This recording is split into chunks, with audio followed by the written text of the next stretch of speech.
Welcome to Storytime with the Intimacy Ally. Each episode will tear down a myth, kick a social norm in the beanbag, gut punch a sex ed untruth, or destroy a poorly constructed relationship expectation. Get ready to unlearn all the crap you accepted as fact. Strap in for a mind-blowing revision on what sex is and what it can do. Prepare yourself for a whole new thought pattern when it comes to modern relationships. And now, here's your host, Jenny Simus, the Intimacy Ally, relationship expert and certified sex and intimacy coach. Hello, my lovelies. Welcome back to Storytime with the Intimacy Ally. It's me, Jenny Simus-Leety, your Intimacy Ally, and I am joined today by Erica Leroye, and it seems like kismet that we are having this meeting now, joined together by Michelle Renee, like I have been with so many amazing people. Erica, can you say hi? Hello, what's going on? Hello, everybody. It's so lovely to be here with you, Jenny. Thank you for having me today. Ooh, I'm excited. So Erica is first and foremost a human. She reminded me of that when I was like, how would I introduce you with all of these wonderful things that you have next to your name? She is a human, has she, her, they as pronouns. Thank you very much for normalizing pronouns. She is a master's of ed and the chief erotic officer at Creative Body Release, where she is a certified sexological bodyworker. So Erica, I would love to ask you, how did you get into this work? Lovely, lovely. Thank you. Well, first, can I just say a couple of things connected to my introduction? Fuck Because yeah. I always like to give a little bit of my pronoun information. So Yeah. I predominantly use she, her, Okay. but I love a strap-on. And so I've definitely, when I'm in a strap-on, I feel that I'm really in my they-ness. And then also, I had a really wonderful gift this year on Father's Day from my adult son, who, has been on this journey with me of more and more how I'm coming out into the world, as a sex professional. And this year on Father's Day, he said, I think the they pronoun you can do as, a single mom. That you have really been both mother and father in my life. And I'm going to support you in claiming your gender fluidity in the world of parenting. And that just, I really appreciate that element. It's something that is true. That's That so the way that we wonderful. hold gender identity in our life as parents is a really interesting element of the path.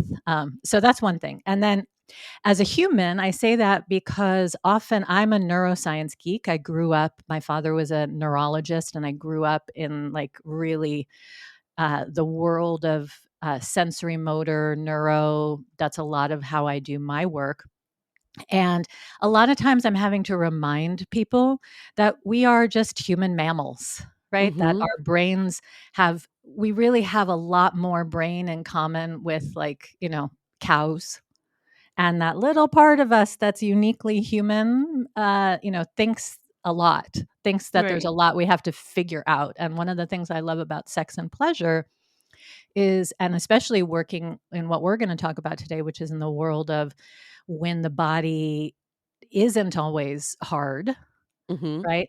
That, we can look at our other mammalian invertebrate relatives that are all, within us, and be reminded that it's okay sometimes to just graze, mate, and, only have to be in the intense fight flight when there really is threat, and not when there's the perceived human prefrontal cortex idea of threat. So that's a little bit about Fantastic. that. Yeah. It's just so seriously, I feel like there's a kinship already forming.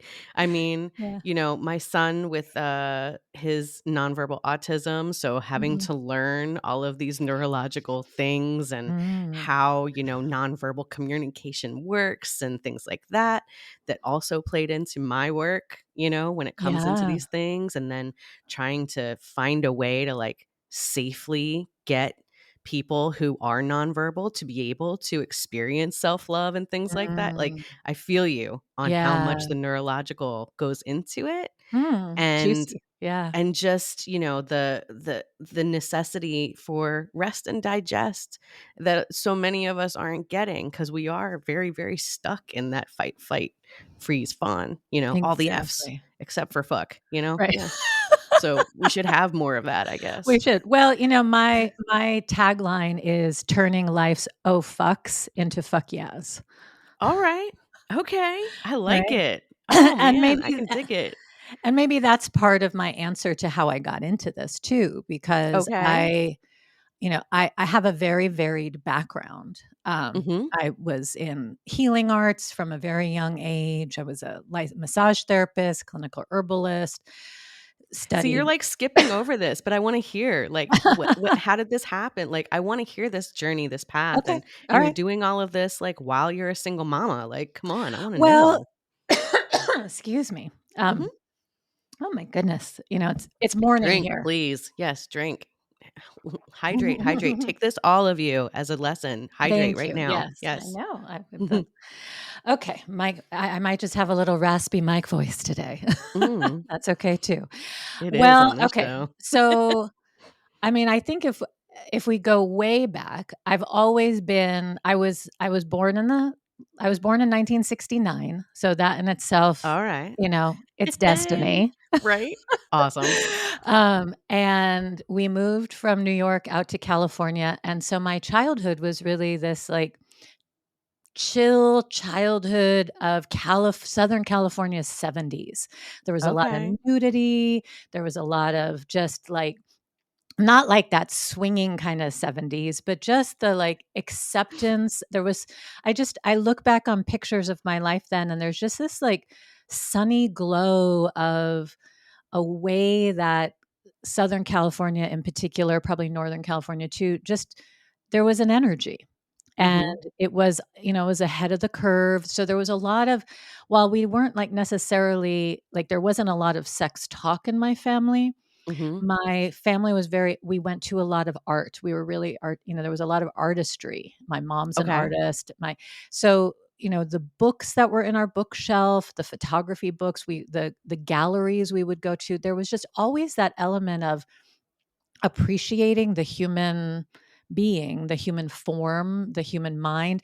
My family, we shared, I remember like more middle school, high school, we read all of the Tom Robbins books together. I mean, not Okay. aloud together, but we'd pass them around. And I love wordplay. I love that kind of juicy eroticism. Mm-hmm. So there was this element in my life, and maybe because my father was a neurologist, a pediatric neurologist. And so there was a lot already about like connecting with what's inside in the nonverbal. He was really at the forefront of autism work, Mm. before we even really had that name. Right. Um, he was at the forefront of childhood ADD, Mm-hmm. especially here in California. So there was this way in which I was always encouraged to like be in my body, be accepting of my body, be creative, be imaginative. And there wasn't like a fearfulness around the fact that eroticism was part of human existence. And one of the things I like to say, because I really identify first and foremost as an erotic artist, Okay. and creator. And I really feel like, you know, the record of humanity shows that there have always been people like us, right? There have Mm-hmm. always, from the time of cave paintings, there always have been those people who are like, and this is a path too. Mm-hmm. This is possible too. Right. This way of pleasure, of joy, of yummy, like hotness, of like celebrating the human form. I love looking at old like erotica anthologies where it's like, oh yeah, there's the Puritans, and there's that image of like, you know, a woman with her like many petticoats up around her shoulders while she's being, reamed from behind over like the apple barrel. Right? Right? So in that sense, I feel like that's the thread through it all, right? That's the Okay. thread through it all. And even the work that I do now, while it's tied into so much that's about science and the body and all of these other things, I approach sex as a choreography. The way I Mhm. work with people is to kind of break up the mind around what this is, what sex is, and Mhm. think of it as a dance, think of it as a movement experience, think of it as a creative, imaginative, exploratory play date. Mhm. Um, so that's that piece. And then Okay. and then on top of that thread, right, if we were like tracking, on top of that, I've just always been fascinated by human development. So first that led me into wanting to do healing arts, and I became Okay. a massage therapist and a clinical herbalist and was really on that path of, oh, I want to do healing. Mhm. And this was when I was only 21, 22, that Mhm. period of time. And I had this experience where I was working mostly with women, and Mhm. I had a stream of women who all had infertility issues. And Hmm. they were coming to me, and I was kind of, what is this? I was still young. It was before I had my own children. And at some point, they all said, I don't consider myself to be a creative person. Hmm. And given what I just shared about my background, that kind of blew my mind because I was like, well, you're struggling with creation, creating a human being. We Right. know that the pelvis, in like the chakra system is the root of creativity. Mhm. So, what an interesting is this a key that there's something in the mind body relationship that if you have a mind message that's, I don't consider myself creative, and then you're having trouble and none of the other traditional medicines, medical paths are helping get through the infertility. Is Right. this something? Is there a Uh, creative block? is there a creative block? Is this something? And so I can't say, that anything I did, made magical things happen and they got pregnant because I quickly, before I could even find out, I shifted my path and I went back to college and got my undergraduate in expressive arts and healing, expressive art therapy from the Okay. Naropa Institute, which is a Buddhist Mm. based university. I love that. I Yeah. love the And idea of art therapy. I really do. I think it's so important, and then there's not enough people doing it. Whoosh. it, yeah. Yeah. I mean, my mom is an art therapist, which is really wonderful. She actually went back and did that as a second calling in her 50s and is still doing it today. It's really, Yay, yeah. mama. But at Naropa, I made my own program and I studied the arts, different arts, and then the therapeutic components of them. So, with a Okay. focus mostly on personal narrative and like Jung and Jungian storytelling and archetype and Yep. collective unconscious, but also dance movement therapy and, really getting into the somatics. And Wow. I Where thought was this again? this is in Boulder, Colorado. Oh, And wow. all of Okay. this is under the umbrella of engaged Buddhism through the Tibetan Buddhist lineage. So Nice. that was also where I was more turned on. It was in my life before, but really, I was sitting in a place where mindfulness, meditation, but again, really with this understanding of how East and West come together, right? Mm. That it wasn't an appropriative, now I'm going to be Buddhist. I don't consider myself Buddhist. I consider Mhm. myself really influenced by my experience. And honestly, it probably took me, Jenny, it probably took me 20 years since graduating from there to be like, oh, actually, I do live my life in this way. Because again, connected to what sexuality is about, it's about what is it that I need to do in order to quiet all of the voices that want to cohabitate in my mind and be Mhm. present with the person who's in front of me, right? Mm. And really acknowledge, really notice, oop, you're talking and I have a script going. Let me own that. Let me come back and say, oh, let me, I missed that. What you said kind of took me somewhere. Or in my work as a masturbation coach, Mhm. which is my bread and butter for sure, Right. and my joy. is, I love those moments where, I'm maybe masturbating and I've got my hand on my clitoris and I'm like in some place, really juicy. And then suddenly I'm walking down the halls or the aisles of the supermarket thinking about what I have to, buy for dinner later. And that moment of being able, I think for sexuality, a lot of people have that moment where they leave the body and they move to the mind. And then they feel like, well, that's it. I've lost it. And I Mhm. think what my experience has been because of having this engaged Buddhist training as a foundation is that it's very easy for me to now know how to bring myself back. And certainly the sexological bodywork training also helps with that, specifically around, that kind of moment of like we're connecting sexually or I'm connecting with myself sexually and whoop, I'm gone. Right. And I can come back, right? I think that that's an element. And so anyway, let me just skip over that. So while I was It's while not gonna be linear. It's fine. No, Like, I'm a circular thing. I'm I'm a coming with circular you. talker. Okay, Yeah, good. we're I here. hope so. We're here I'm a for it. circular talker. But it all will come around. So while I was at Naropa, I was introduced to the work of Rudolf Steiner, and Okay. I got excited about that. And I also got excited about maybe I could be preventative by working with children rather than remediating things by being in the therapy world with adults. Oh, if So only we could do so many things this way. I Yeah. so I sh- Proactive instead of proactive. reactive. Yeah. Mhm. Exactly, exactly. So I shifted gears and ended up doing a master's. After I graduated, I did a master's in education, Okay. and that was focused on my Waldorf training, my training as a Waldorf teacher, but also other non-traditional pedagogies, right? A Okay. pedagogy is a philosophy and a methodology in how we think about what human mammals need in order to best grow.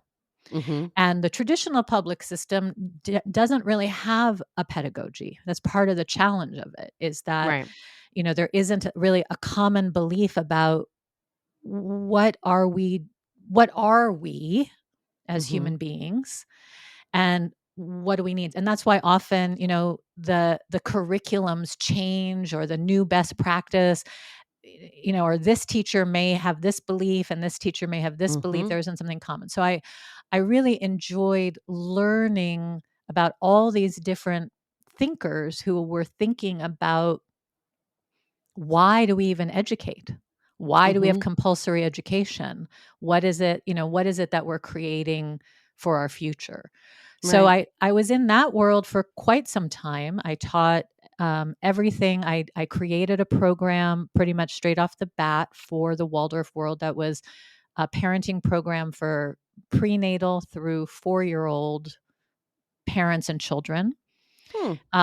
And that actually became like a pioneering model that was based Really? on sensory motor education, attachment, bonding, and mindfulness, right? Really looking at, in these early years of parenting, um, how do we get out of our own, I like to say, like, how do we take off our own biography glasses, Hmm. right? So that we can see our children separate from ourselves, Mhm. as well as be in like the best, juiciest dynamic. Because this is back in the mid 90s, late 90s, where all the work that we now have, on Instagram and everything about attachment, Mhm. this was, newer. People weren't really talking as much about this. So that was the base of my work, was what can I do to help in two ways? One, what can I do to help new parents or returning parents know about all of these attachment terms and Mhm. ways, so that we can catch it early, right? Because Right. that's a parent, that's an adult thing that needs to adjust. That's not a child thing that needs to adjust. So what can we do about that? Catching it in the moment, being able to notice interactions and gently say, hey, what made you decide to, what cue was that your child was giving you makes you think that that was what they wanted, Mhm. right? And be able to Yeah. openly dialogue about that, nonverbal, right? Mhm. And then also that my background in sensory motor education, and at the time I was training, I was in a training specifically more for sensory motor education, Mhm. to look at, oh, how do we help as we go from like the wiggly worm of infancy through all the developmental stages to come to upright for Mhm. those who do come Mhm. to upright, that there are these really specific developmental milestones Mhm. in how the body goes through the physicality of that. And when we help it, when we help all those the different senses open up, that there are things that later down the line can come up as learning difficulties or can come up, in other ways that we can, help strengthen and support in how we do really like playful games with our children early on. Mhm. And I use a lot of this now in my work in creative body release, in my work with remediating erectile issues, Right. because I really feel like the penis is, well, first of all, it's like this incredible invertebrate, which are, the very smart beings, the squids and the octopus of the world. Mhm. And the genitals are really like they hold this sensory element like how we are as young newborns when we're preverbal, and Mhm. connecting with our genitals in this way, going to this work of attachment too. Like if the mind, I think of the mind as the parent to the genitals as the child. And Mhm. often our attachment pattern, maybe that we actually have from our family of origin, sometimes shows itself in the way that we're frustrated, angry, avoidant, um, Mhm. all of those, healthy, quote unquote, secure, in the Mhm. way that we relate to our sexuality and our genital function. So, Right. I use that tool that way. It's so Um, funny that you're talking about all the attachment styles because I went back to school for my master's in social work. So I'm oh, in my human behavior and social environment class right now, and we just like studied all of Bowlby and all of mhm. that like this week. So it's kind of funny. That's great. Well, the program that I had, the second 2 years I ran it, actually were set up where I had 2 rooms. Mhm. And I don't know if you're familiar with Mary Ainsworth's studies, which were, Mhm. she's Bowlby is sort of the grandfather of attachment, and Ainsworth Yep. is the grandmother. And the whole study that she did was based on, there's the parent leaves, the mother leaves the room. And what we're Mhm. really looking at for attachment information is what happens when the mother leaves the room and when she returns. And it just Mhm. happened that I was learning a lot about Bowlby and Ainsworth, and I got to see, because the room that they had to leave to go to was where they put their snacks. So at some Mhm. point the mother would leave to go get snacks and come back in, and that was always my like, oh look, here we're doing, I actually am seeing what's going on and can Mhm. give real time feedback. It was, really, really fascinating. It's a Mhm. really deep core of my work. And I love how people are learning more about it. And I feel like, there's more work to be done in how we then take the concept and put it into action, right? Right, and I Yeah. think it needs to be a little more nuanced than what we're getting fed in, like, these Yes. little bits and bytes on, social media, like, for Exactly. sure, Exactly. because it's so, like, wild how much people take theory as, like, rote, and I'm like, well, Mhm. there's different ways that this could happen, and there's other influences, we don't necessarily have to put it all on the moms, maybe, Yeah. Yeah. like that doesn't have to be a thing. But yeah, so I want to hear more about how the attachment style from the child to their genitals works though, or the person who Yeah. takes ownership of the squid. Let's Right. hear more about that. Yeah. Okay. Yeah. Good. Thank you even for saying that, because as I've been working on Soft Cock Appreciation Week, I've been for social media, sometimes things have to be, censored. And, Mhm. I use the peacock and I use the rooster, but lately, but I feel like, but I really want, like, what's the emoji for the relaxed penis? Mm-hmm. And I've been using the squid. That's I'm awesome. like, oh, it's I right think that's here. a really good one. It's a really good one. It's a They really even good one. ink. Yeah. I didn't think about that, but that's right. They emit. Right? Yeah. And okay, so let's talk about that. Yeah. Let's talk about Soft Cock Okay. Appreciation Week movement. Yeah. Let's discuss this. Yeah, and Okay. how you're kind of like taking this over, I guess, Yes. right? Yeah. Yes. Yeah. Okay. Great. So, all right. Well, so let me just move quickly then to the trajectory, right? Because that'll get us Sure. there. Yeah. So I was in education, did a whole bunch of things in education, and then my life blew up. Right. I was doing a big project and it just went to shit. Like as fucked up as something can get, it was I like to say, because I was working with government money and I Okay. got a grant funded project to do an incredible, like rebuild an entire vision of how we do high school education. Got Really? completely fucked up. And I like to say, if you have never been fucked by the government, you have never been fucked. Oh, it's like fuck with a capital F. Fucked with like royally fucked. Oh, shit. And, and as a result of that, Mm-hmm. that was where I found sexological body work. Because I Okay. had to just completely shift gears, leave education. I was disheartened. And while I was working on this project, the project I was Mm-hmm. working on where everything got fucked up, I had fallen in love. And I had fallen in love with an incredible man. We got engaged.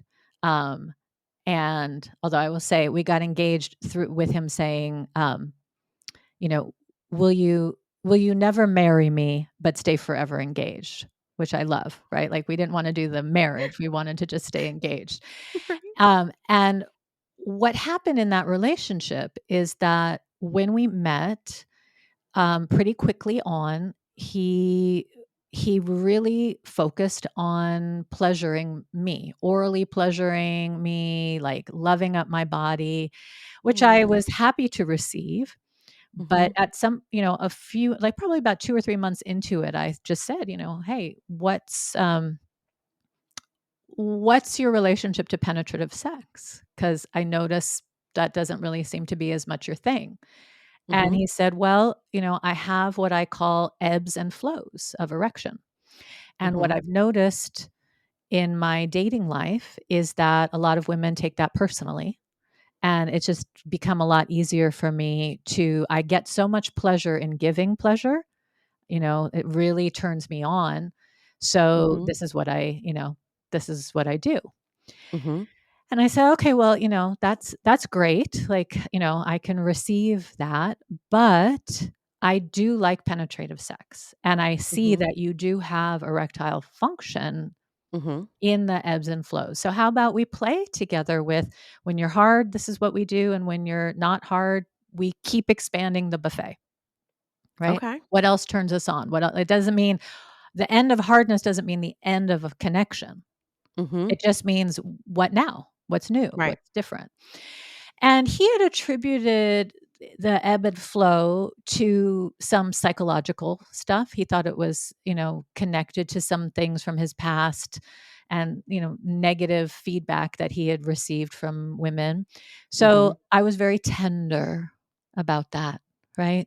Mm-hmm. And over the course of our loving, wonderful, just phenomenal sexual relationship, in which I became so enchanted with getting this opportunity to hang out with a penis in so many different ways. In the marriage, I'd been married twice. And in both of those marriages, it was just about like, it's hard, let's do it. I was about to say it was just about the hard dick, huh? It was really just about the hardness. And I love the Mm-hmm. hardness, but I don't feel like I really had, and I was younger, but I just don't feel like I had that consciousness Mm-hmm. about this gorgeous sensory squid element of my partner, Mm-hmm. right? So what happened though was there was an element in our sex life that I was conscious of, which was that it was very rare that he ejaculated inside me. He had like tantric style multi orgasms, and Mm-hmm. he was very content, and I was very content. It wasn't something that felt, like a problem, but it Mm-hmm. was something I was aware of because it was something that, not necessarily that it was missing, Mhm. but it was something that I still wanted. And Okay. because we were polyamorous, although mostly monogamous at this point, but I had another partner that I Mhm. could get, right? I could get from my other Right. partner that experience. So all the more I was like, I don't need to pressure my partner, especially knowing that, his history was, the things have been said to me by partners that I think are part of this, that as he was healing, as his penis was growing again, as he was excited about the erection, I wasn't then going to say, oh yeah, and by the way, why aren't you, ejaculating, right? More, Right. right? Because we don't like people to, take our shortcomings personally when it Right. comes to, you know, fucking around. So why would we want to put that on somebody else when we're sensitive to it, when we know about it and we know the damage that can happen to it? Because you Exactly. had all of this previous experience, you had this education, you had your own relationship history that was previous experience, Like, of course. It's so true. And I really appreciate you saying that, Jenny, because I also feel like, and this will tie in when we talk more about Soft Cock Appreciation Week, but I feel like this is an avenue, although I mostly work with, cis men, this is an avenue, this is a piece of the work with women that I feel is really important, because there is a lot of body dysmorphia in men. There is a lot of body shame, a lot of body image issues, performance issues that I think we just don't. If we had more compassion from our own lived experience, that's also the lived experience of many men, Mm-hmm. um, that would just really be a gift to be bringing forward, which is part of why we do Soft Cock Appreciation Week. But Right. you know, in terms of my story, what Mm-hmm. ended up happening was just a few months after we decided, to have our perpetual engagement. My partner died in his sleep of undiagnosed diabetes at the age of 42. Yeah. I know that I know that. I know that I've read that, but like hearing you say that is very different. Yeah. Yeah. I'm so sorry. Thank you. Thank you. Yeah, it was a real, it's a real tragedy. It's a real tragedy. And there were so many elements that, are connected to it. But what ended up happening, because I was like, how, I've been in, like I said, I mean, I've been in healthcare. Even when I was teaching, I kept my massage license up. So I was taking first aid every 2 years to keep up my license. Like, how I really went through this, like, how did I not see diabetes? Right. African American man, 42 years old, like, how did we miss this? Mm-hmm. I mean, I hate it. It's a cliche, but like men notoriously don't go to the doctor Nope. and they don't get all the regular check-ins. And I think that if you don't have a history, right, Mhm. then it's not something that they generally check for unless you're experiencing symptoms, unless you're saying something about it. And I Exactly. don't think the symptoms that he was having were notorious ones, right? No, I mean, and they really, like, in the weeks leading up, he was like, I saw his Google search and he was looking at his symptoms, but he was self-diagnosing as adrenal fatigue, which, some of those I did look like mean, that. yeah, And it made sense. It metabolic made sense for syndrome what, all yeah, falls under there. Yeah. exactly. So it Oh, wasn't until, I don't know, there was some element in my search, as I was like, what the fuck did I miss?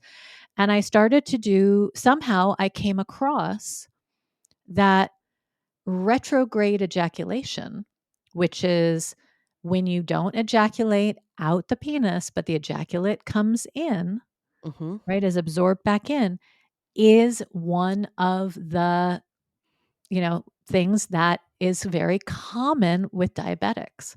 Wow. And that was my, like, holy fuck.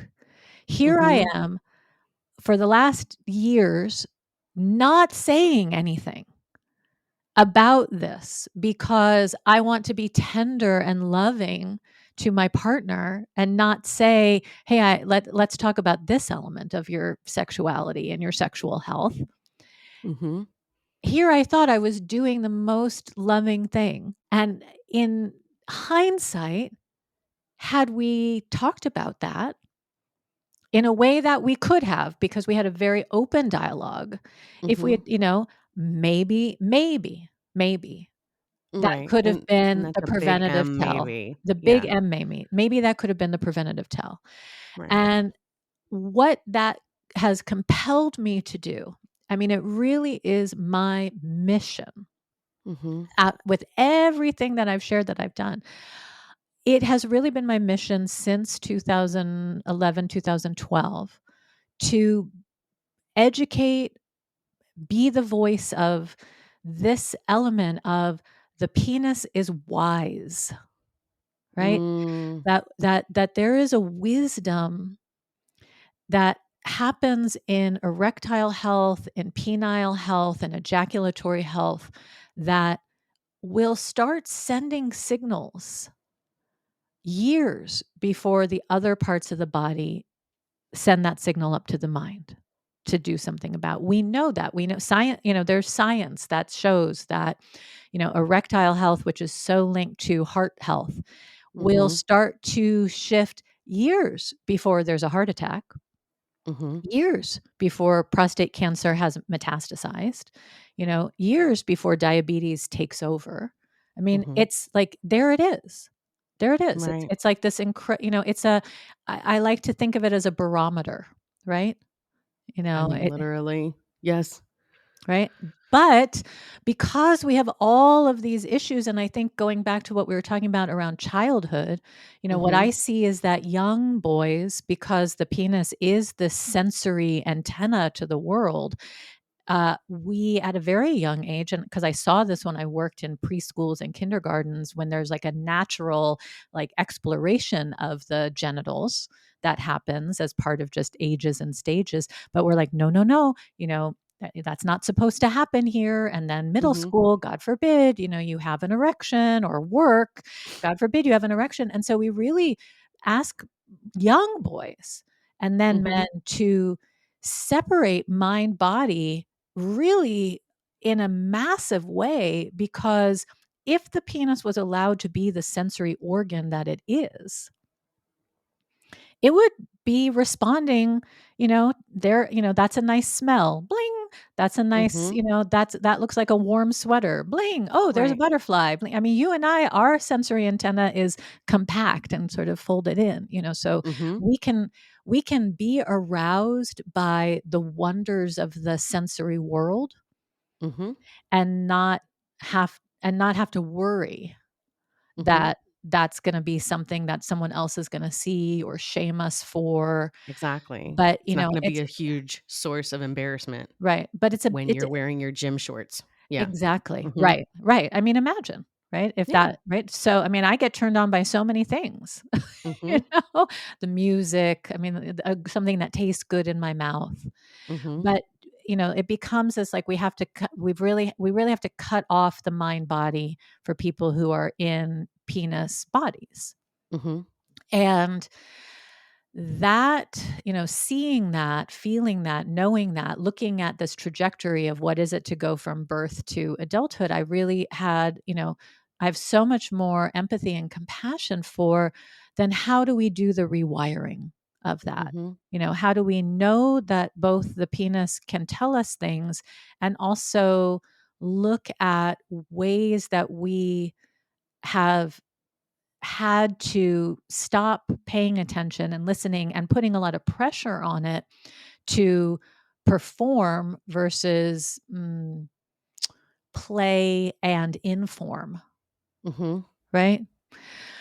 So that has been my work of life for the last 12 years. As I work with men, really, I say, my work is to demystify the international erectile epidemic, because it is, the proportions, there's very few other body parts where the proportions of the way that it impacts people. I Mhm. like to say, if about 50% of men at 50 no longer had a functioning bicep, there would be, a Pilates hit yoga gym on Mhm. every corner. I mean, Right. just from a market point of view, Mhm. right? But in terms of, because it's the penis, we just sort of, I'm not against pills and pumps and injections, but I think that there's more to it than that. Right. And I think another problem is like the the psychologists and the doctors that these men are going to see don't have the same kind of outlook or training that you do, and they see it as an inevitability. Yes. Your penis is going to fail you eventually. Eventually, blood won't get there and it won't work. Right. So they don't see it as a problem, or they don't see it as something that should make them aware that something else might be happening. They're just Exactly. like, well, I'm over 40, so here we go. Right. Exactly. Exactly. And I mean, imagine if we said that about any other organ. Right. Well, Oh, I right. feel very similarly for vagina havers. I mean, and vulva havers, like Mhm. seriously, like, you get on the blood pressure medication, you get on the diabetes medication, the SSRI, what have Mhm. you, and then suddenly you have no feeling and you're all dry and everybody's like, well, you're over 40 and blah, blah, blah. Right. Right. Exactly. Like, no, not blah, blah, blah, blah, blah. This is an issue. I'm going to be fucking until I'm 90. What are you talking about? Fuck yeah. Yeah. Well, and that's where, I appreciate you saying that too, Jenny, because I came from, again, I come from the women's movement. I grew up in the 70s and 80s. I started out, in women's work. I'm very pro, women's sexual health. What I found when I became a sexological body worker is that the majority of people doing this work tend to either focus on women's health Mm-hmm. or more trans, non-binary, queer-bodied people. And there weren't a lot of people who were working in this world of, working with cis men. Mm-hmm. And what I have discovered, again, as a health equity issue, is I just think like what happened in the women's movement for I mean, obviously we're behind the times, right? Or we're going to see if we're behind the times right now. But the fact that prostate cancer screening still isn't a mandatory uh, screening to be covered by insurance, and yet it's the second biggest cancer killer of men. Like, Wow. Zero Prostate is doing lots of advocacy to get that through still. Mm-hmm. We're just like we accept also that men's death rate is higher than women's. And Mm-hmm. so, by accepting that, that's part of accepting because we know how erectile health connects to heart health, that, Mm-hmm. there's just all of these ways that I feel like we need a movement, not I mean, I know there's a lot of men's movements, but we need to bring some of what we've fought for in health equity that's specifically around like sexual health and awareness into the world for men, because I see, like, I'm Right. menopausal. I love seeing how, you know, we're we're now changing the narrative and the awareness building about, no, you don't have to, you don't have to be dry till you're 90. You don't there are ways to do this. But we don't talk about andropause. We don't talk about what happens to men. That is part of Mm-hmm. why is it why is this happening more in middle age, later age, and then increasingly more and more with younger men as well. Right. So So yeah. so all of that is why Michelle, who started Soft Cock Week, this is our third year. Last Shout out year, Michelle shout Renee, out Michelle Renee. as usual. Yes. So last year, when I'm on the intimacy pros call on the West Coast, and last year Mm-hmm. when she mentioned this, I was like, holy shit, what is Soft Cock Week? Like that, like, let me know. So I shadowed her behind the scenes last year and really got the ethos of how she does things and what she was bringing to the world. And then she was like, I want to pass this baby on. This is not really it came up as something that was a need, and I like to put things into the world, but this isn't my passion, it's your passion. Mm-hmm. So she handed it over to me, and it's about to happen. Soft Cock Appreciation Week is November 10th through the 17th. Mm-hmm. Along with, we have partnered with Dr. Susie Gronsky, who was a guest last year, and you can go hear all the interviews from last year as well on the Soft Cock Week podcast and on our website. And Susie is a And we'll have all of this in the show notes. So yes. don't fret that you're like having to look this up right now. And this is November 10th through the 17th of 2024. In case you're listening to this in the future, Yes. you can always go back to the website and find out when it is, because I'm sure Erica's going to keep it up. Yes. No pun intended. Yes. Damn it. And I'll tell and there is always content on the website. So I'll tell you how this works so that no matter when you're listening, you can still have access. So the way this begins is the 9th and 10th of November. Dr. Susie Gronsky happens to already be doing a men's sexual health and pleasure summit that has a lot of phenomenal more people from the MD, PT, sex therapy world. And that's a paid event, but we have a discount code for that. So I love that it's like foreplay, right? That's like if you want that side. And it made it so that in my curation of the week, I didn't have to bring in that side of things. I could then be expansive in what are the other things that are out there that not as many people know about. Right? So starting on Sunday the 10th, we'll begin with a live stream, what I'm calling a convocation. An opening ceremony of sorts. That's so funny. So funny. Exactly. So, that will be our opening ceremony. And then starting Monday the 11th until Sunday the 17th, I have 2 pre-recorded, what I call either cockversations or discussions, that I will be dropping each day. And first of all of this is free. All of this is online. And those conversations, those are going to be available year round all the time. They'll be on our website. They'll be on all the major streaming platforms, anything that doesn't censor us. And they're incredible. I mean, I just highly recommend, it's a lot of information. So that's why you can, get bits and pieces of it during the week, but it's there always to take in. And then during the week only, we have a couple things that are live events. And again, these are all free and online. So every day from Monday to Friday, and then again on Sunday, there's what I'm calling a soft place to land. And that is our 90-minute come together on Zoom, come hang out with me. I'll definitely be there. If it's one person, if it's 20 people, who knows, right? We'll see. But this is a place to come share your stories, ask your questions. We'll do some kind of embodiment, something, and just hang out together for you. Like, this is me showing up for you. It's also the week after the election.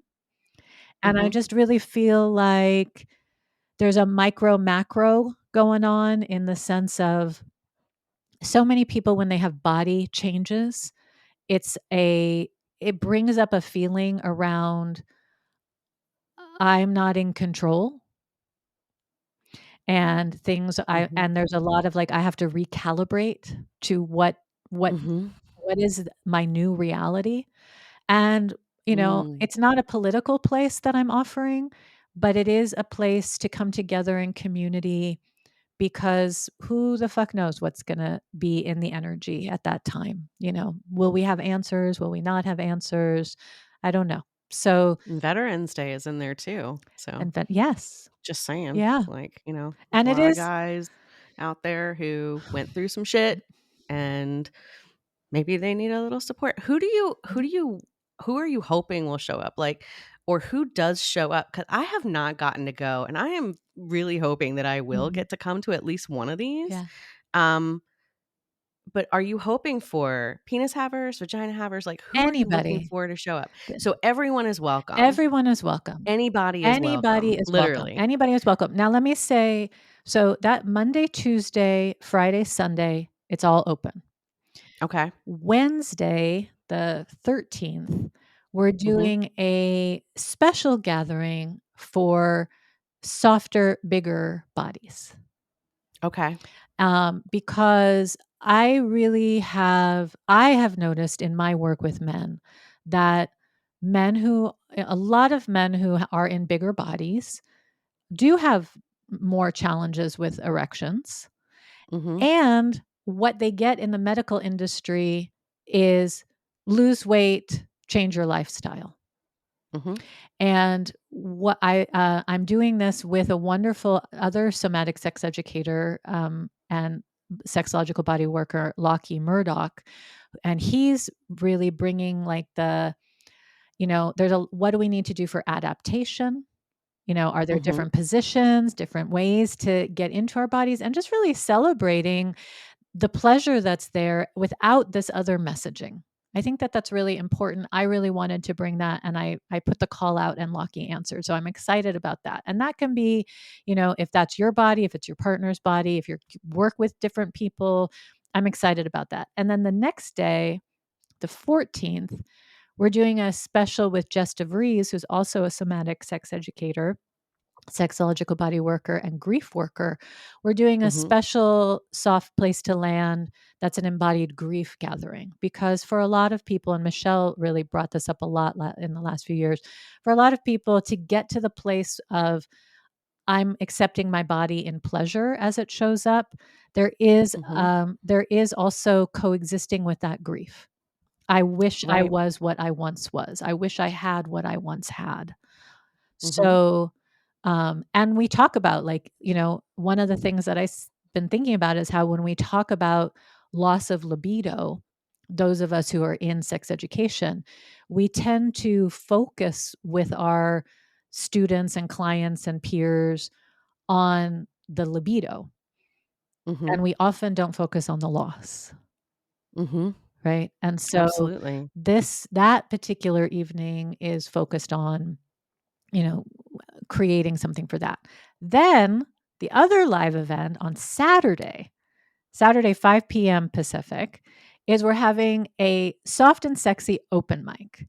And that is because last year at the end of Softcock Week, one of the panelists, Mish Middleman, and I really started getting connected around there's very little softcock representation in porn, especially that isn't humiliation based. Right. So he went on a quest this year to see what he could find in the wilds of the internet. Could he find it? Where was it? So Right. one of the conversations is our conversation about that. But we decided I was like, let's have an open mic that is where we can create our own. So we want Mm-hmm. people to bring their stories and their poems and their songs, and if they have artwork that celebrate, soft cock as like a player in the erotica sphere. Yeah. Nice. Yeah. Yeah. So Fuck yeah. To that's all of that. yeah, it's I'm excited. I mean, it's a little like I said, I have no idea who's going to show up. Will people show up? I know it's a lot. It's a lot. Michelle Mm-hmm. Michelle keeps saying to me like, you took this thing and you like tripled it. But it is a passion project. And for me, Mm-hmm. it is also, going back to what I shared about my partner who passed, I'm realizing more and more, that was in 2011, so Mm-hmm. 13 years. To me, this is also kind of like what I feel is maybe like the I don't want to say the end because grief never really has an end, but somehow this is like an important marker in my own journey as a piece of grief ritual, right? That I've been Mm-hmm. doing this work kind of quietly and privately over the Mm-hmm. journey because I'm kind of this mad scientist that just needed to like hang out with men and their bodies and their minds and their spirits before really putting all of this out into the world publicly. Mm-hmm. And I really feel like, in my spirit, in my heart, this is, I'm channeling, the love of my life Mm. in this offering, to the world right now. And, Yeah. that's and all of the men who I just have been really honored. It's such an honor to work with men in their vulnerability and their authenticity. Some of the men I work with have great erectile function, but what they want to explore is, other parts of their sexual sides that, you know, they can't be open about. And others Mm-hmm. are exploring, what happens when I have gone through prostate cancer and I'm just never going to have an erection again or an ejaculation in the same way again. Mm-hmm. The people I've brought together, the wisdom that I've brought together is answering a couple of key questions around, like I have a number of men who run men's support groups because I feel like, this is something where like men don't really talk to each other. I mean, there's like locker room talk, but it's not that like this can be They're so conditioned. I mean, from jump, like I know that Courtney Brame talks about Mhm. this all the Yeah, time, and that's why he started his symposiums and doing all of these other things off of, something positive for positive people, that he was just like, this is missing. Like exactly. this, not even an allowance, like a way that we are told, like there is a range of emotions you are absolutely welcome to exhibit, you know? Right. It doesn't just have to be anger. Exactly. And that's the tendency, because it's what they're taught from little kids. Mhm. I don't know why I'm preaching to you. And Courtney is one of the is part of the conversations, discussions. Is Yes, he? he is. Yeah, Yay! because we're Oh, I talking, love Courtney. about that, about the work he's doing with self too, and just that. Mhm. How do we destigmatize? I wanted to bring him in because his work is so incredible around destigmatizing, and yet talking about erectile health still has so much stigma, especially in the Black Mhm. community, which is, a big part of my personal life as well and professional life. Mhm. So, um, we have different men who are bringing their work and supporting men and what we can learn from that. We have some embodiment people. So I have someone who's bringing her work in erotic hypnosis. I have someone who is a vocal embodiment practitioner because one of the things that a lot of people don't know is the relationship between certain sounds and how that can help kind of hack the body for better blood flow Right. and opening. We're talking about erotic blueprints. We're talking about erotic touch. I have um, I have Jet Setting Jasmine and King Noir who are coming from their work in For porn. real? Yeah. We're Ah! about what is a day in the life of a penis on a porn set and what can you learn from that? What's our Nice. takeaway? I have Aubrey Lancaster who's bringing in the Oh my asexuality god. piece.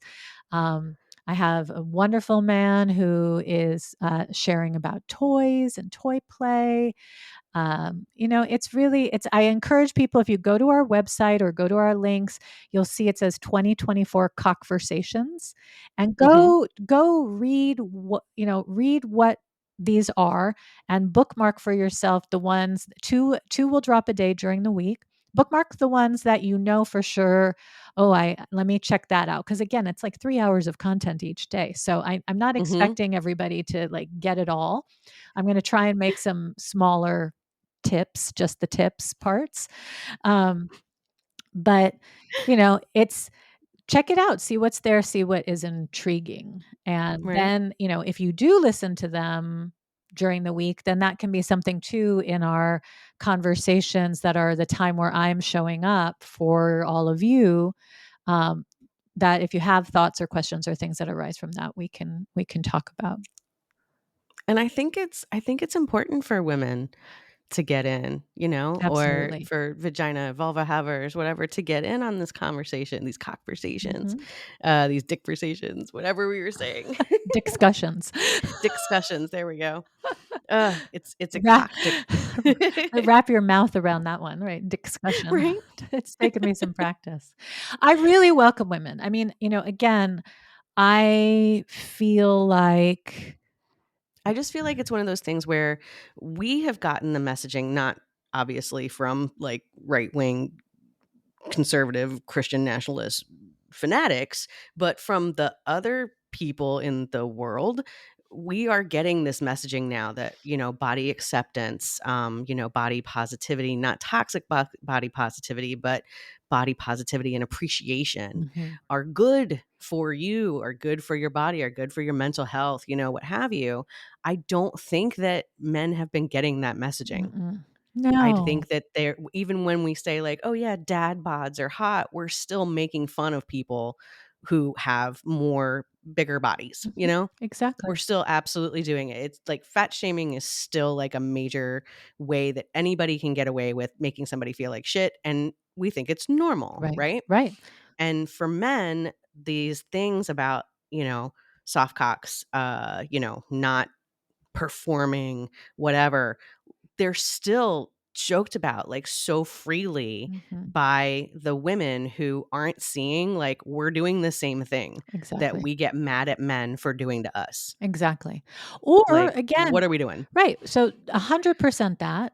And also we take it personally, right? Like if we aren't aroused, Yes. it's very rare. I mean, the men I work with will say, I mean, when they're vulnerable, they'll say like, my partner's lack of interest in sex makes me feel like they are not, interested in me. And, sometimes Mhm. that's true. I mean, I do think there is, that element of, is it me? Is it you? Is it us? Is something to unpack.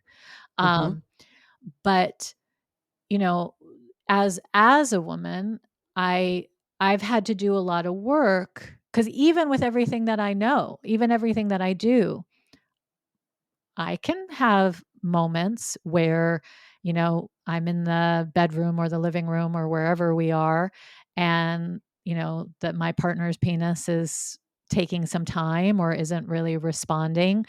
And the first thought that comes in my mind is, you know, oh, you're not attracted to me. I'm doing something wrong. Right. Like, and that's Mhm. with years and years and years of like knowing that that isn't necessarily the case.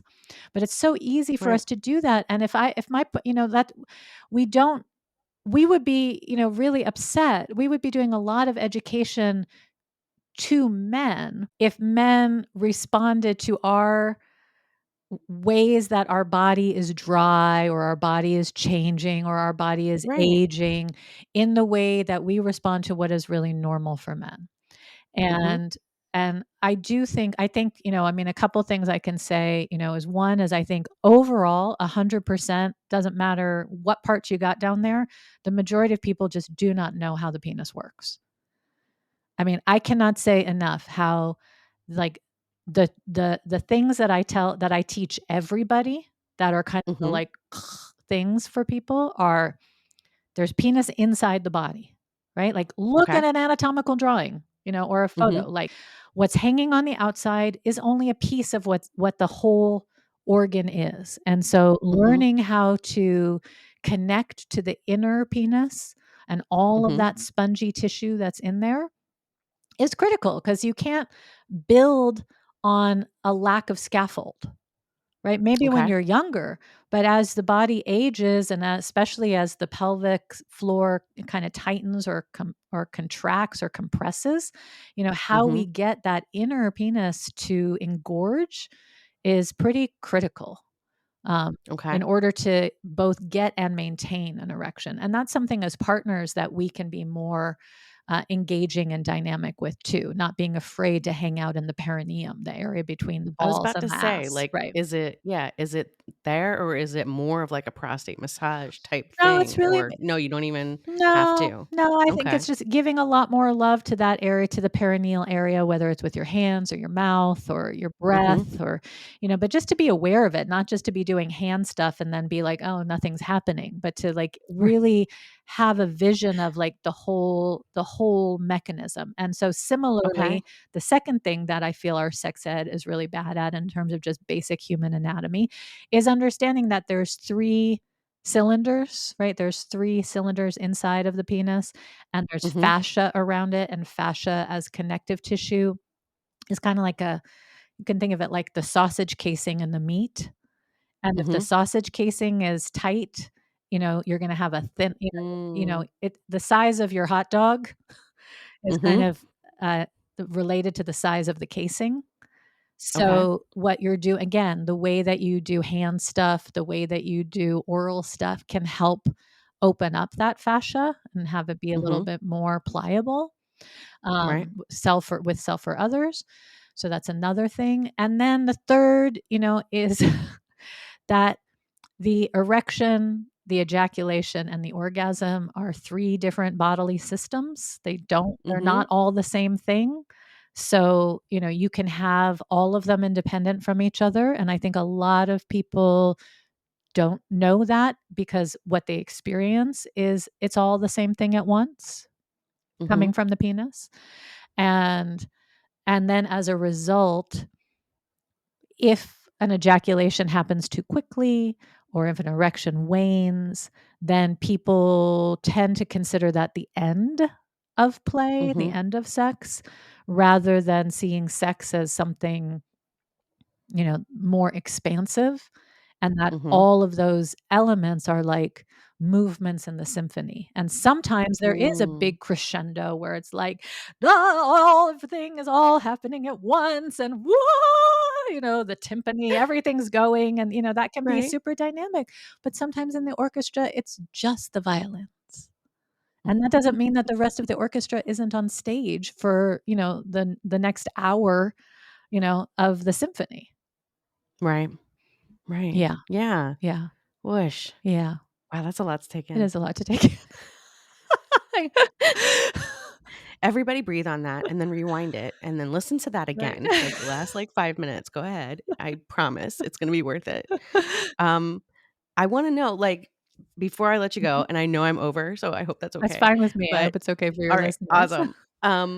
I want to ask you, like, how did you start? How did you start working with men doing this work? Well, Because we didn't even we yeah. didn't touch on that. Yeah. So when I was in the so I trained at the Institute for the Advanced Studies of Human Sexuality, which is in San Francisco. The institute has since closed down. And I went there because, first of all, it's where the training was happening at the time. And then also that particular training is the only one that's State Board of Education approved as a career tech ed vocational training. Okay. And because I've been healthcare adjacent my whole life, I wanted something that, people could refer to. So I did the training, and we had to work on all different bodies as part of the training. And this was back in 2012. So it was in the glory days of Craigslist, Close Encounters. Okay.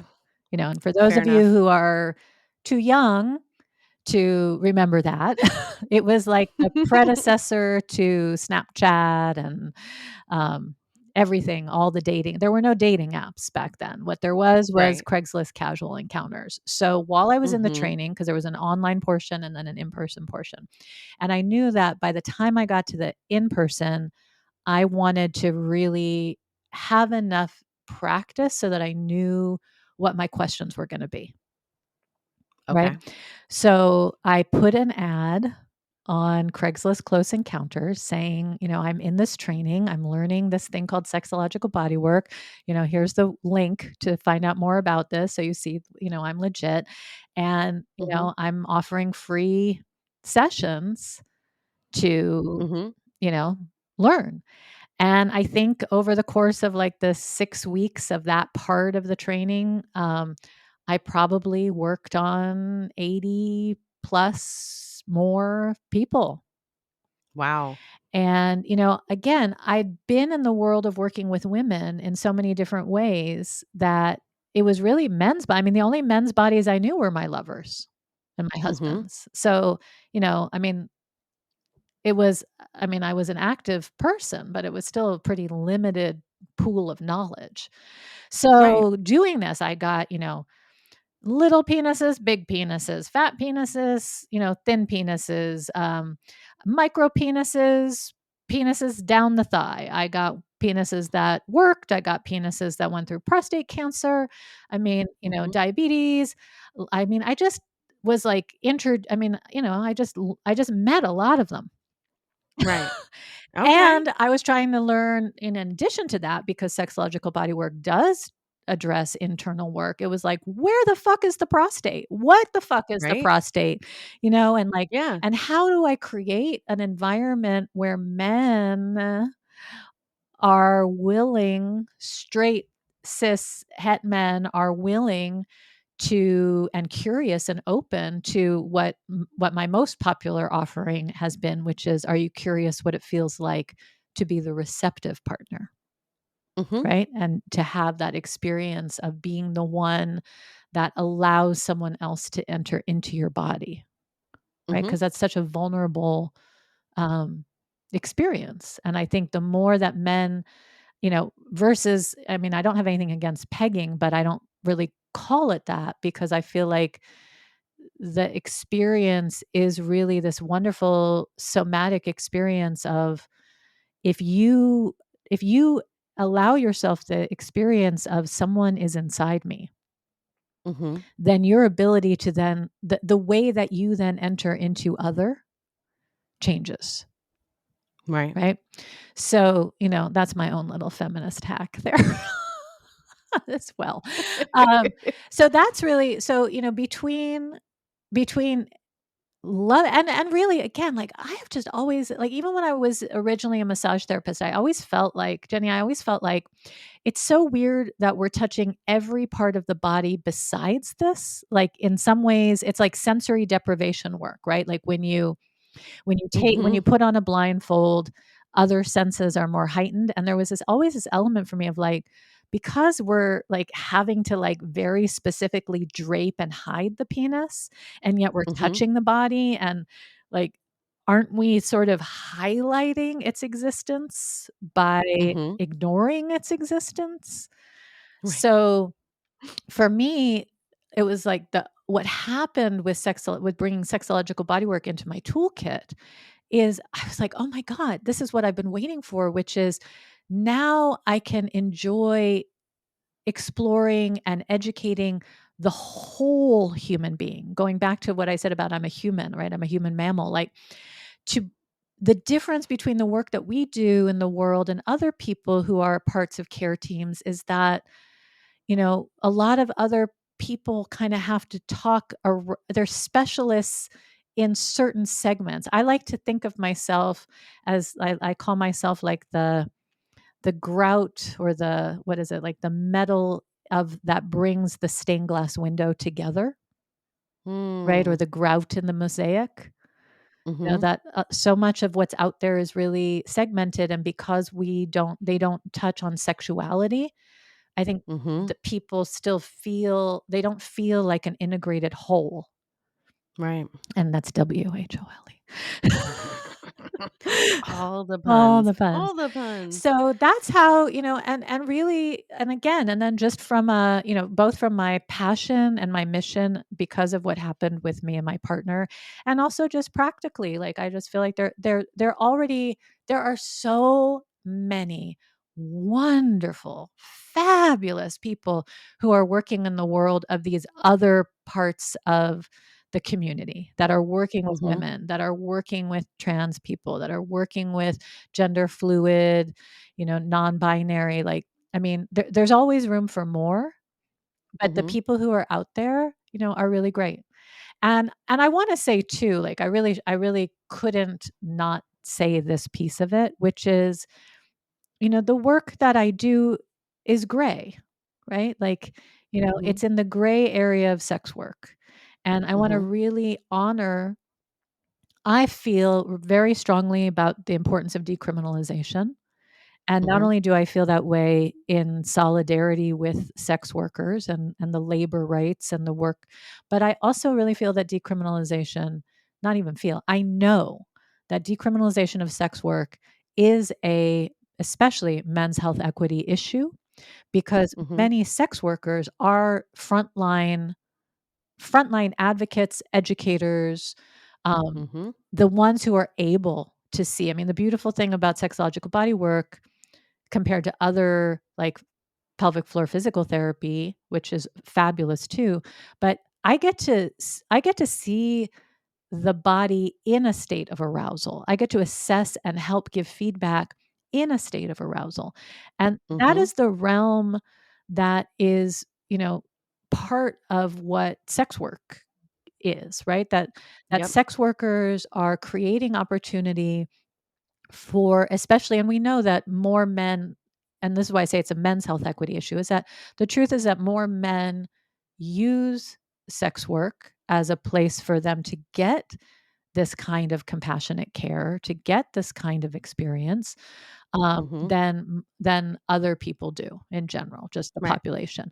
So, if we were And to, then we don't talk and about then it. we don't talk about it. So if we were to both offer, if sex work was legal, decriminalized, then first of Mhm. all, you would have more opportunity in society for people who want the kind of training that I have to Mhm. get it and specialize in that and offer that in terms of what they do as part of their sex work. Mhm. And those who don't want it don't have to do it. But Right. right now there aren't that many of us out in the world who are providing opportunities in a safe, um, contained environment for people with penises to show up and feel, seen and heard, to Mhm. ask their question. I mean, I have so many men where it's just like, because I do a lot of my work virtually, where I'm the first woman they've ever talked to about masturbation. I'm the Mhm. first woman that they've ever been open with about what their sexual questions are. And I know that sex workers are that for a lot of people. So, Mhm.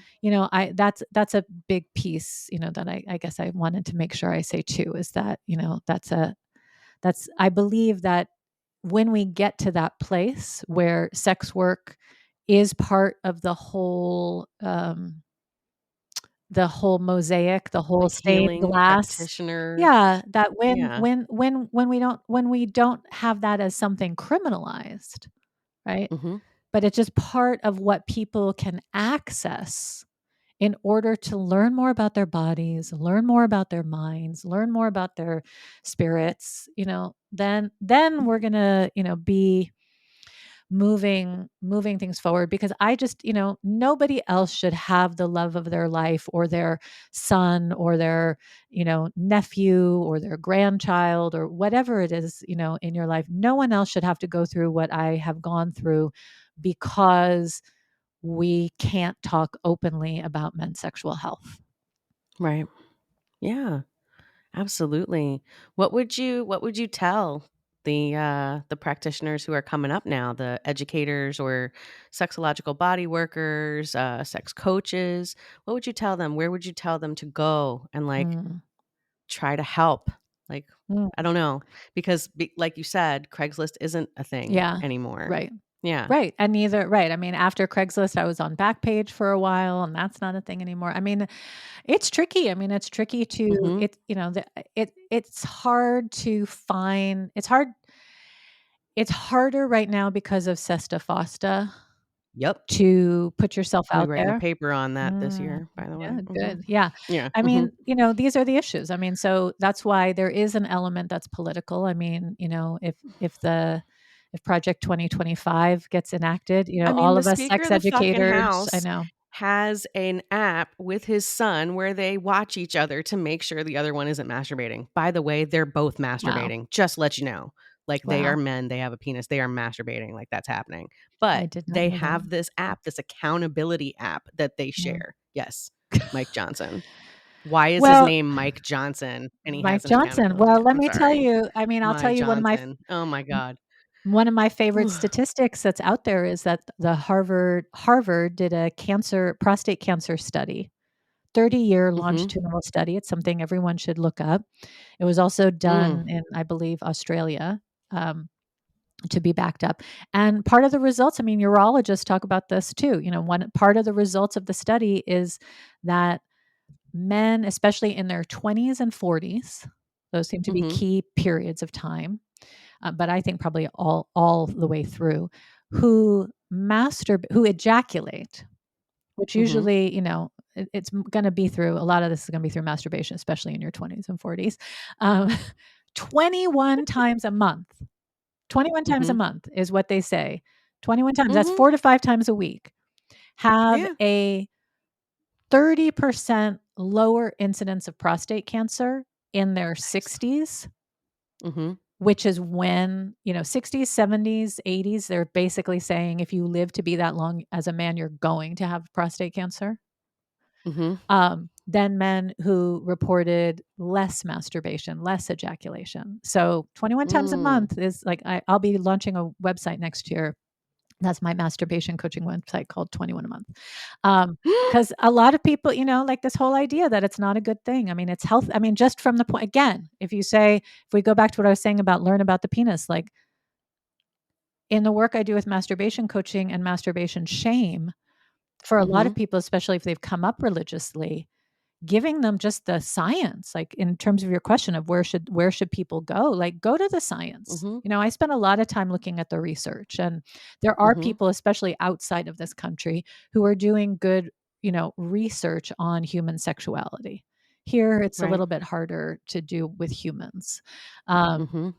but that helps, right? Like, to be able, the mind, our Western mind, we like to have some science, and the science shows that, like, the prostate, when people are like, you know I like no fap November or whatever, when people are like, I'm into ejaculation retention or semen retention, I'm like, but are you also into shit retention? Are you into urine retention? Like, like you gotta, it's fluid. And if Right. it, and, people suffer from, prostatitis. The prostate gets swollen. It gets full of Mm. junk. We want Mm-hmm. it's a spongy tissue. Like if you had a sponge that was just, bleh, and you Mm-hmm. never wrung it out, and then it dried up Mm-hmm. and had all the stuff from your counter in it, and then it swells up again, but you haven't cleaned it out, you know, Mm-hmm. and you don't wanna have to toss the prostate sponge because, often when you have to remove the prostate, you're also losing erectile function, Right. right? So, um, and then so I say, go to the research, and enjoy it because it's fun to look for, and now you don't have to go to a library. It's so easy to get to. Um, there's so many people who are offering different kinds of trainings. I mean, I just feel like, I guess I meant like more for the yeah, as practitioners. I'm saying, Like, yeah. where should they go to find the people they want to Ah, help?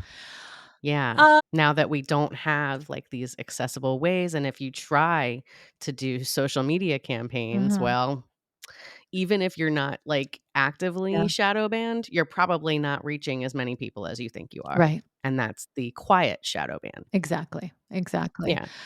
I don't Yeah, I know. don't Like, know, I I don't mean, know. Is this the thing where you would say, like, yeah, start a support group. Like, start a support group online, mhm, start a support because in person yeah, might be a little yeah. scary, you know? I Like it's a lot to have to talk about, but maybe a support group where nobody has to be on camera mhm. at first and then we can all talk. And then if you want more dedicated services, maybe, just go ahead and message me after, something I like love that. I that don't know. idea. No, I love that idea. I love that idea. And I will say, I mean, I'm I am an old school marketer. Mhm. I network at events. I love that. I feel like, especially because men don't really talk to other men. I mean, I have men who have had, huge transformations in working with me, but they don't send people to me. And it's not because they don't Mhm. love me and believe in my work. It's that they don't Right. want to out themselves, that they, you know, Right. right? I mean, I say this all the time when people are like, "How's the coaching?" I'm like, "Well, it's not selling Tupperware. Yeah. It's not even selling pure romance because people get recommendations for pure Yeah. romance, right? It's very different, and when you have success with somebody, they are not going and telling their neighbor. Mhm. Right. I mean, I So, will yeah, say so one tell of the me. things that I'm appreciating is that my younger clients are more apt to do that. And I think that is because the Okay. social media, I do feel, being the age that I am at 55 and having watched, where it used to be maybe two shelves in a bookstore on sexuality and now where we are. I mean, it's beautiful to Mhm. see, I mean, it's beautiful Mhm. to see the body acceptance change, the conversations change. Again, I used to have to go like, drive quite a distance to get to like the one feminist bookstore in each town that I ever lived in that had, Right. things on sexuality and all of this. So I think that is shifting. I mean, obviously, I don't know. I don't I my answer to you is I still believe that this is about letting people who love men or work with men know what you're doing. I mean, I recently was at something for pelvic floor physical therapists, and, Mhm. very few know what surrogacy is, what cuddling is, what sexological body work is. So, Mhm. there's work to be done in sex coaching. I mean, I think it actually, in answer to your question, I believe that the next wave, in order to offer, and I think this is what Soft Cock Appreciation Week is doing, right? By having Mhm. Susie's part in the beginning, kind of moving into what I'm offering after, is Mhm. we we need to do more awareness building in the medical world, because what happens so often in the medical world, and I say this, to the people I work with in there, is that the realm of the medical world is to get people from pain or crisis to neutral, but their scope is not neutral to fully embodied pleasure, right? Mm-mm. Even those who work in urology or in other sexual issues, it's still, they're still relying on like the pump versus talking about masturbation, right? Mhm. It's still sort of, it's Medicalized. medicalized. And that's Mhm. great. And I am really pro, like, I believe if you have health insurance or you have access to free healthcare, use it. Right. And these other things that are out there are the bridge, are the path, because I see a lot of people who, it's so fabulous if they can get to neutral, or if they can get from Mhm. extreme pain and duress to less pain and duress. But Mhm. but most of the people that I interface with in the medical world just don't even know that we're an option. And again, Right. I think that there's so many, Yes. even for me, because for some of those people, they can't necessarily refer to me for hands-on work, but that's why I do a lot of Mhm. online work. I mean, it's easy to do Right. online masturbation coaching. It's easy to do certain elements of this online, so that's totally legal and not an issue at all, right? And so if Mhm. I can be the person, I've loved being the person who works in tandem, works as part of a care team, works triadically with people to say, okay, you get them from here to here, and Mhm. then let me, help them get to the next place where that's not your comfort zone, it's not in your scope, but now you're not stuck with, I don't know where to go. And I think right now the work, probably more than the work in our world of getting to clients directly, is going to be in the work of, and I think this is why the work Michelle is doing in creating spaces for, therapists and practitioners to come together, is, you Mhm. know, go to a urology, meetup, go to Mhm. the pelvic floor something or other in your area. Connect Right. with people and say, "Hey, I'm a sex coach and this is what I do." And if you have people who are, you've gotten them to here and you realize like they need more, Mhm. there's more than just, not to, I'm always grateful for my colleagues who are sex therapists, but I feel Mhm. like, again, that's inside of a particular pathway and that doesn't work for everybody. And I think more people in the medical fields knowing that there's some other options, that's the work we have to do. And I think Michelle and I have Yeah. talked about at some point putting a panel together of a lot of us who represent these other pieces, specifically so that we can offer this information. Because, Right. if you don't know, you don't know. Yeah.